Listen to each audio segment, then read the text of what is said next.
Hi everyone, welcome back to Paisa, Bolta. Today again it's me and Kesav because Anand is traveling and we both don't know Hindi, so we're going to stick to English. What do you say, Kesav? So today I came up with something. It is roaming on my mind for so long.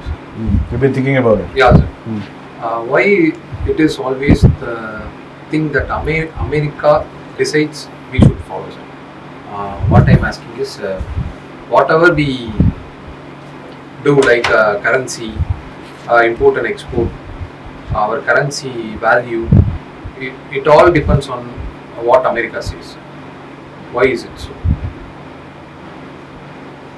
I really understand you don't study history at all. Yeah. So I'm a little weak at history, sir, because it goes on numbers. No, you can be weak in mathematics. It can be confusing. History is nothing but story reading. You like watching movies, right? Yes, sir. You enjoy it. Yes. History is the same thing. Only thing is non-fiction. It actually happened. Yes, sir. So, you basically don't like reading. If it was Vijay's movie or Ajit's movie 70mm about history, you'd watch it. No, sir. If it's something like hearing or watching, it is... Even audiobooks you don't like. No, sir. You don't listen to audiobooks. No, sir. With visuals, I can see. Why, if you listen to audio, you'll go out to sleep. Yes, sir. Wonderful. I better not talk too long. Okay, that's a good question. Why is America the dominant power? Yes, Why everything is so dollar? Yeah. Why are we so worried about this debt ceiling? Yeah. Who cares what the guys do? Let the dollar go to hell. Yes. Why should we be bothered? Sir, the thing is, and I also want to know about the debt ceilings. What's the big deal about this? Yes, sir. What if America doesn't pay its bills? Yeah. Some white guys are fighting in some part of the world. Yeah. How does that affect me? Yes, sir. Good question. Well, it all goes back a few decades ago, maybe 7-8 decades ago. Decade is 10 years. Okay? Okay, sir. This was time during the World War II. World War I happened. World War happened in Europe. Okay. Most of these big wars which are recorded in history, if you notice, it's always about European history. When we talk about world history, it's always about Europe's history. Because those guys colonized the world. They ruled most of the world. Okay? So, that is why we talk about world history. So, First World War I happened, where they were fighting amongst themselves. Right? The two sections of the European continent broke into two. I don't want to get into details, it will be very boring for you. Okay. But they were both fighting each other. Okay. It was a stalemate. Germany was pretty much in the losing side. So all the countries got together and told Germany, it's your fault, you pay the bill for all this war. Okay. Germany had no choice because they were losing. Correct? If all your friends beat you, they say, Kesav, you must pay for the biryani. Then I must pay. If you borrow and you pay. Germany did. Their currency went for a toss. Okay. Country became very poor. Even Germany became very poor. Okay. Something you cannot imagine. Okay, their currency became absolutely useless. It was cheaper to burn stacks of their currency than to burn wood. That's how cheap it became. It's called hyperinflation, which Anand talks about. Okay. Where the value of the currency goes down so badly that paper value of the paper is more valuable as paper than actual currency. So there's actual famous photos of it, where guys will be throwing stacks of German currency into fire to warm up the food. So this happened to them. Okay, sir. This led to the rise of this guy called Hitler. You know who Hitler is? Yes, sir. The great. Great, huh? So he killed half of the... He killed many Jews. He's not great. He's a very bad guy. Okay, great is the wrong word to use. Yeah, but even we call Genghis Khan the great Genghis Khan. Okay? Like that? The great Napoleon. He ruled. Yeah, so it's not a bad word, but in terms of Hitler, he did very awful things. He killed millions of Jews. Let's not talk about that fascism. So Hitler came. Okay. This led to rise of fascism in Germany, where they started blaming everybody else but themselves, which we see in India also. Okay. Something happens, you see in Tamil Nadu, in one village something happens, they'll get together, Panchayat will get together and blame Yes. one guy or blame one community, and everybody will say yes, it's his fault or it's their fault. Germany went through that process. This led to the rise of Hitler. Hitler came to power. I'm simplifying this so we get to the juicy part of why America. Okay. I don't want to waste too much time. So this led to the rise of Hitler and Nazism, and these guys decided to not only spread their love in Germany, they said let's take this beautiful philosophy which we have created, and being sarcastic here, and said we'll give this philosophy to everybody. All of Europe should know about the beauty of Nazism. Why being a Nazi is fantastic. Being why fascism is fantastic. They said, and they took their tanks and they rolled all over Europe, countryside, taking over countries. This led to the Second World War. Second World War, US was staying neutral. Believe it or not. The Great America was sitting neutral.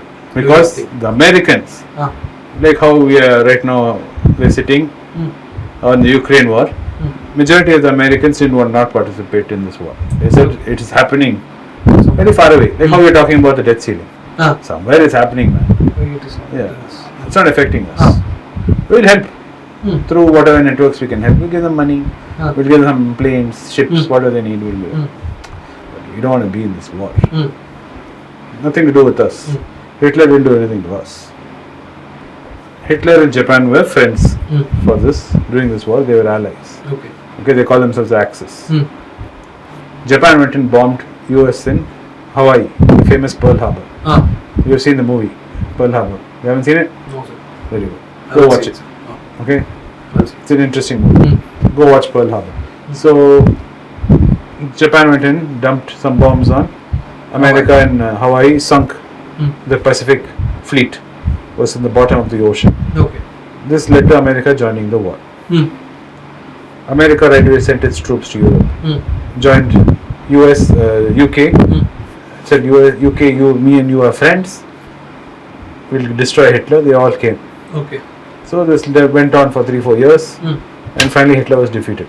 But what happens in a war? You've seen pictures of Ukraine, no? Bakhmut. That place. It gets leveled. Cities all over Germany, cities were destroyed. Absolutely flat. You see those pictures, you'll be like, my God, is this Europe? All over France, destroyed. All over Italy, destroyed. Parts UK, not all of it, but quite big chunks of UK, London and all were destroyed. So, not only were they physically damaged, economy is also, the European economies were all in shambles. Because to fight the war, they sold their kitchen silver, everything. They borrowed money right, left and center. And who did they borrow from? America. Correct. America, meanwhile, on the main continental of America, not one bomb landed.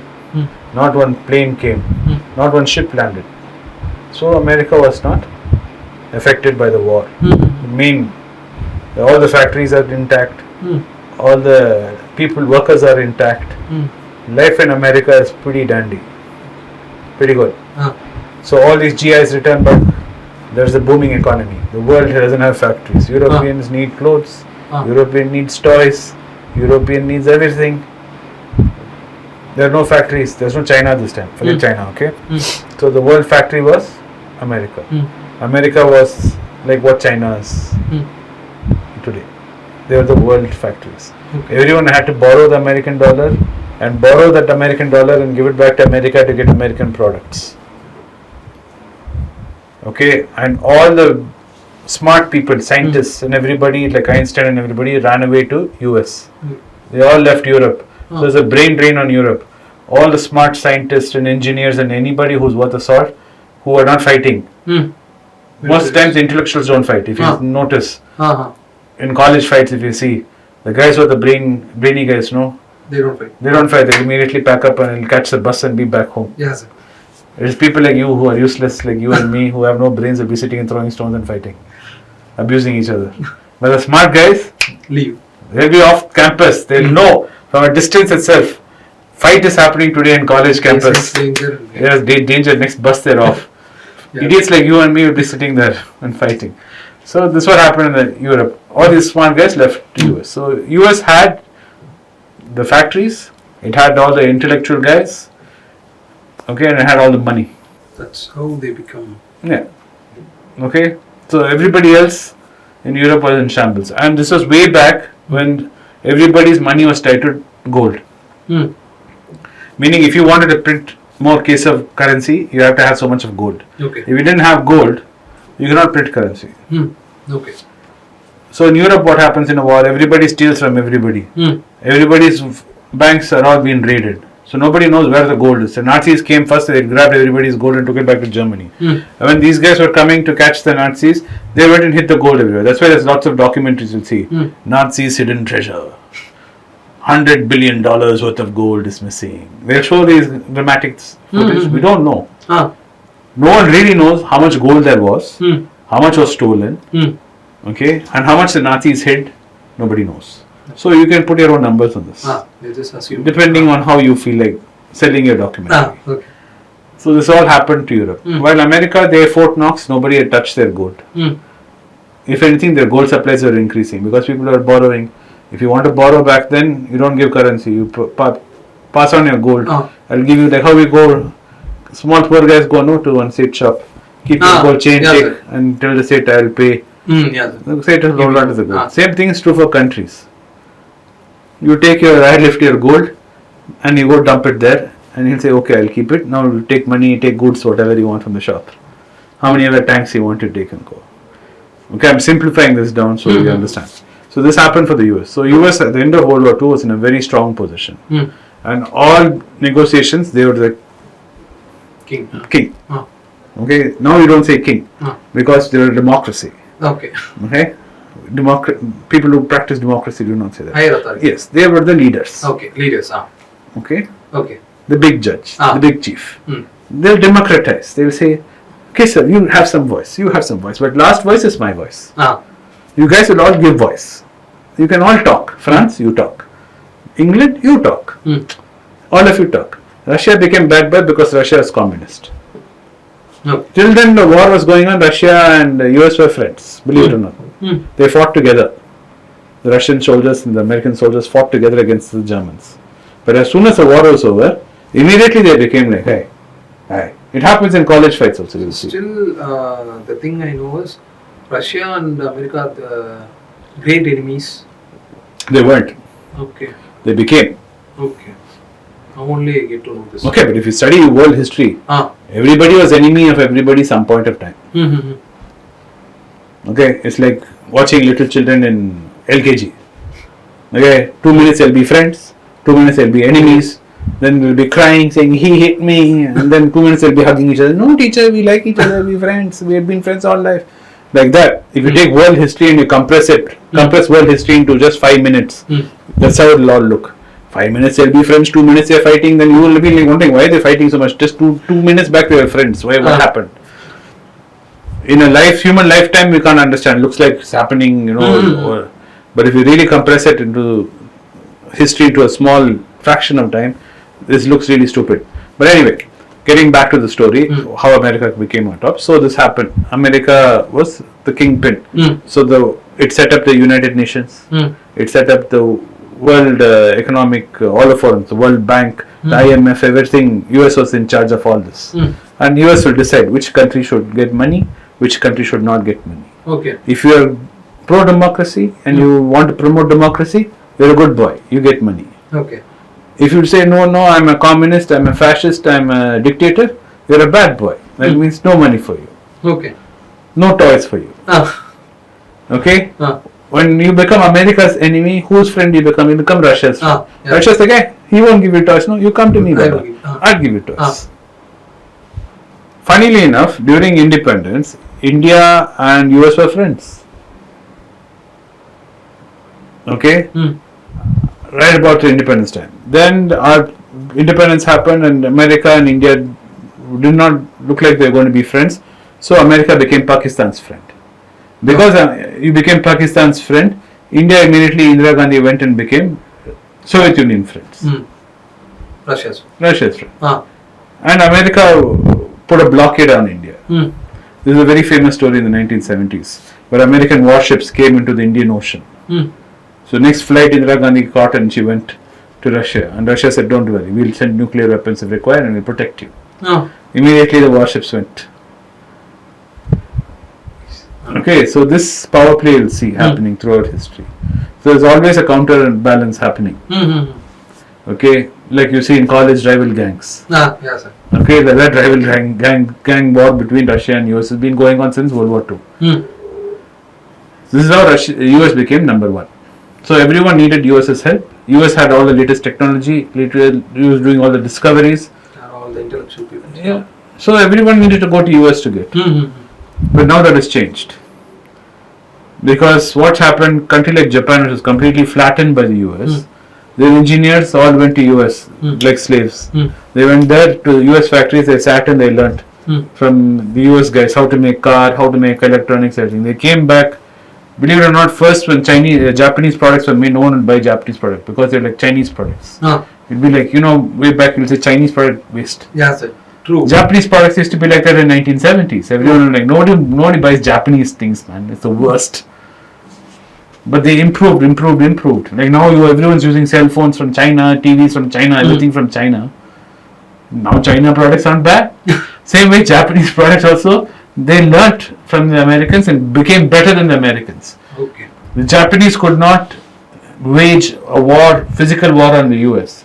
But they became such a huge economy, they laid an economic war on US.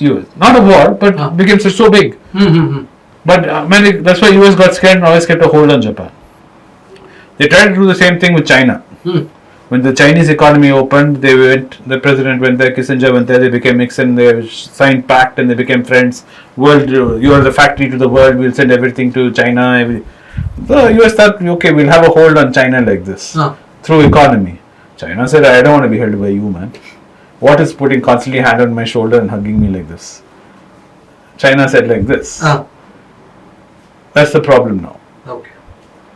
So as long as you are willing to be like this to the US, it's all good news. Okay. Things are good. The minute you start looking at the US like this, we have problems. Even the Europeans, after a certain point, they can look like this. Like we Indians are like this. Europeans can at least raise their eyes and look like this. France right now, Macron he tried looking like this and saying, we need to reanalyze our strategy with the US, our friendship is supposed to be like this, like that, something. He went in blizzard. Immediately he went backwards, belty, he took everything back. All other European countries called him up and said, hey, be quiet, be quiet. Brother is getting angry. So that's why they become this much powerful. Correct. So if you notice throughout history, before this, the world was ruled by the British. Great Britain. Yeah, Great Britain was the country which was ruling the world. Okay. It had all the colonies. America was its colony. Oh. Okay. Like how India was, America was under. That's why America was friends with India. Because when they got their independence, they wanted all the colonies to get independence. They fought for India, arguing India should get its freedom. You should not hold India like this. So they supported us for our freedom fight. But then, of course, things ideologically went. Our democracy was not like their democracy, which led to problems. So, and all this is very different in the Middle East because there's oil there. Okay. If the Middle East did not have oil, America would not be goddamn interested in the Middle East. The only reason they're inside the Middle East doing whatever they're doing, and they're okay with there being no democracy there, is because of oil. Otherwise, everywhere else they're trying to push democracy down everyone's throat, saying this is a democracy, everyone should be democracy. But in Middle East alone, they don't do this because they need the oil. But now they become energy independent. America is producing its own energy; they have enough oil for themselves. So only Europe is dependent on all this. Okay. But Europe and them are friends. So it is all very complicated again. And because of this change in relationship dynamics, because US is not so reliant on Saudis for the oil, the Saudis are like, hey, because they had a grip, no. Yeah, sir. It was a mutual grip like this. Now America has become like, hey, I don't need your grip anymore. You don't need to give me a hand anymore. So Saudis feel a little let down. Yeah, sir. Because they were like sitting on a table like this, sitting next to the driver and going like this. Now suddenly they have been sent back at the bus by America, so they don't like it. But these are all on a political level. But economic level, this is why the powerhouse of the US. But it's changed. In the last I would say 20 years, with the globalization which US pushed against their own vested interest. They pushed all their factories out of US. They don't make anything in the US. Now they're trying to reinvent it, saying make in US, make US great again and all that nonsense. Trying to bring the factories back inside. Okay. All the factories left US. Everything shut down. US was not manufacturing anything at all. Everything was imported from China. Clothes are all from Southeast Asia. Vietnam, Bangladesh, Sri Lanka were supplying all the clothes. Or from Central America, Honduras, Mexico, all of them were supplying. All the factories moved out of US because it was just impossible to hire anybody in the US to do work because it was so expensive. If I have to pay you 10 rupees to make one shoe for me and outside I go to Sri Lanka and he's making it for 50 paise, I'd rather go make the shoe for 50 paise there and sell it to you for 5 rupees and make more money, no? Yeah, sir. Then make a 10 rupee shoe with you and sell it to you for 10 rupees 50 paise. This is what happened. Understood. So this globalization has led to America's grip on the world economy loosening. Okay. So this is what the question of de-dollarization comes to. De-dollarization now comes to the question of, do we need dollar? If America can use the dollar as a mass weapon, right? They can hurt your country. Yes, Like what they're doing to Russia. Suddenly they don't like India anymore. They take all your Indian foreign reserves are in dollars. They freeze all of it. And Europe will do whatever America is barking. So they say you freeze all Indian accounts. What do we do? We'll be like this. Yes, sir. So that's why everyone's in the world now talking about, why do we need the dollar? But my argument and Shashwat's argument is, okay, you don't need the dollar, but who else is there? Yes. You don't like telepathy. You have an issue with the way he does hands out justice in your slum. Okay, you have a problem with him, the slumlord leader, giving bad justice. You don't like it. Nayakan, you don't like him. But if he's the only Nayakan in your slum, what do? You don't have a choice. So we have to go to him only. You have to go to him. And whatever he says, you have to say, okay, this is my fate. Yes, sir. Like that famous Shivaji clip which you guys were using in Mani Pechu, Shivaji Ganeshan and Nagesh, that comedy scene. Say that only. Finally he falls and he says, hey, what did you do to me? That is the situation we are in. Of course it changes. But maybe not in your lifetime or my lifetime. But it will change. Can't say. Can't say when. Okay. But it always changes imminent. Like Buddha said, it's coming. Change is the only constant in life is change. All it takes is any form of calamity. It could be a man-made calamity. It could be an asteroid coming and landing on a planet calamity. But change will happen. Okay. And suddenly, we won't be talking about dollar anymore. Maybe we'll be talking something else. And maybe we won't be talking English anymore. We'll be talking something like Germany won the World War. We'd all probably be talking German right now. It just happens so the British beat the French and beat the Portuguese and took over India and we're all speaking English. If the French managed to beat the English, like how the French colonies in North Africa talk all French, we'd all be talking here French, going, and we'd be like,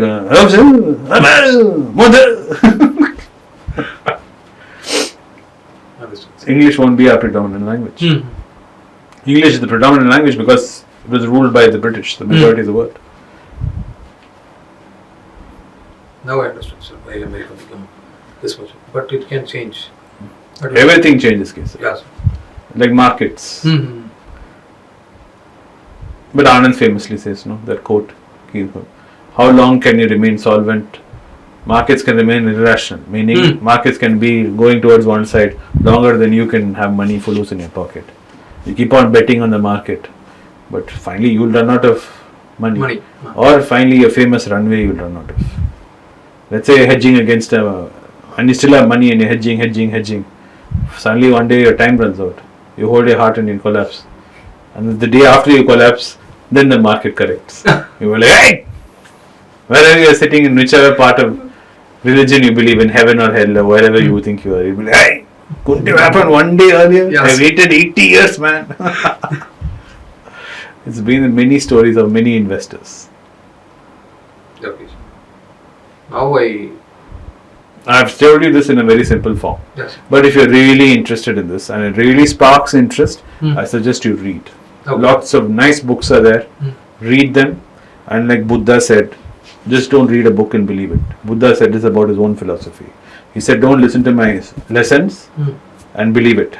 Research. No. Question it. Okay. If I'm saying change is constant, that's the only thing. Say, why are you saying that? Think about it. You'll come up with an answer. And that you should believe. Okay. The problem with your generation is, you guys just want answers to be given and you say, okay, okay. You said no, okay. That is the problem with social media in this world. That is why you have QAnon, conspiracy theories and all this nonsense happening. Because nobody wants to stand up and say, wait a minute, you're saying this. Say, okay, but why? That problem is what is the crux of it. So study. Okay. Read a lot of books. Okay. Think about it. Make your own question. Set of questions. Look for your own answers. Then whatever you've understood after that, believe in that. Okay. And it doesn't have to be believe in what I believe. Those can be different. And it's okay. Apples and oranges. Okay. Understand. Anyway, this has been an interesting conversation with Kesav on why America is the top dog right now. And I hope you found this conversation interesting. Though it might be a little boring for some of our viewers who are very advanced in matters of this nature. Anyway, Kesav, why don't you sign us off? Thank you for watching Paisa, Bolta. If you like this video, share this video with your friends and relatives who still have this doubt that I have, why America become so powerful. And after watching this video, you have to do 3 things. Like, share and subscribe our channel. Don't forget to hit the bell button. If you forget to hit the bell button, whenever you put a video, you will not get notified. Thank you for watching Paisa Bolta. पैसा बोलता है में फिर से आपका स्वागत है। मैं सिंगापुर गया था। सिंगापुर में सब भारतीय लोग मुझे प्यार से स्वागत किया और वो जो मीटिंग हुआ उसमें तो बहुत सारे अतिथियों से मुलाकात हुई और ये तो कंप्लीट सक्सेस हो गया। अगले मीटिंग जून 11 रविवार को हम कोलालमपुर में करने वाले हैं। जो कोलालमपुर में रहते हैं वो मीटिंग में आ सकते हैं और मुझे मिल सकते हैं। धन्यवाद, नमस्कार, जय हिंद।